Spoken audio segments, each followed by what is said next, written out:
One way of looking at human cultural evolution is a series of inventions that overcome limits. We've talked about the wheel, we talk about fire. All of these are means of accomplishing some desired goal that we couldn't have accomplished without them. When we think about a fork or a knife or a screwdriver, there are things that you can't do with your hands that you can quite effortlessly do once you have a knife. So technology overcomes limits. Even cognitive limits, if you think about the great paradoxes of classical antiquity, Zeno's paradox, the tortoise and the hare, logical paradoxes, these were overcome by the technologies of logic and mathematics. And obviously physical limits have been overcome by mechanical machines, by machinery. What seems novel now is that one of the limits that we did not expect technology to help us with is actually being confronted by AI. And that's limits to prediction, limits to explanation, and limits to understanding. We now have machines that are better at predicting, based on very large data sets and significant computing power, fairly circumscribed domains of activity. They're still not very good at the weather. Our history is better at the weather than machines for the long run. In other words, looking at this place a month,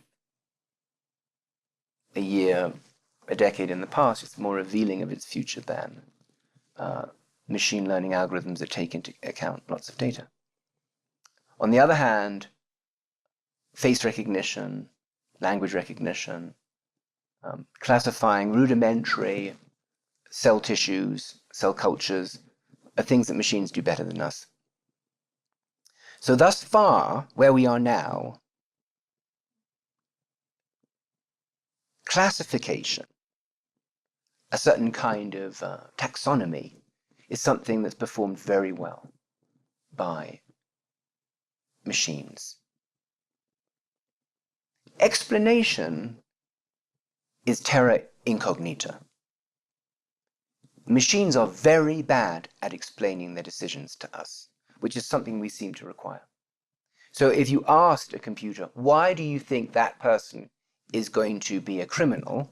Why do you think that person has embezzled or is using insider trading based on some anomaly detection in stock market or finance time series? It can't tell you. It says, I have a large data set. I'm using all sorts of interesting regressive technologies. But the theory, the internal data structure is so huge, there would be no way of conveniently expressing that insight. So when it comes to explanation, they get a fail. And society is asking itself, does it matter? Now, when we went to school and we put down the answer to a question, we had to explain how we got there. Because there was always a concern that we might have cheated, or we might have stumbled upon the right answer. Well, let's say that they're not cheating, and they're not stumbling on the right answer. Does it matter if they cannot explain how they got there? But then you get to understanding. This is the deepest of all the limits. And explanation is one thing, but I can explain something to you without really understanding it. I mean, I could have read somewhere online how long division works, and you say, yes, but why does that really work? Right? Well, I can explain to you how to integrate a function, teach you how to do it, but I might not really understand it. I'm just parroting the rule set, the algorithm, the procedure. Understanding is mysterious. We don't even know what it means, but we know it's important. We like to understand our place in the universe. We like to understand what makes us content. We want to understand where the world is leading us. And we're now living in an age where we're confronted with significant limits in understanding. And I think the first instance of this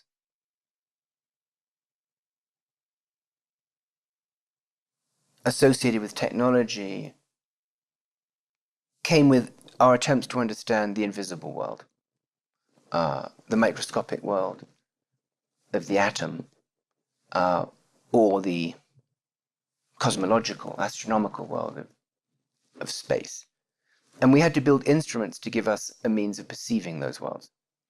And the combination of that enhanced perception and the technologies of mathematics gave us what we would call an understanding, a new language to express them.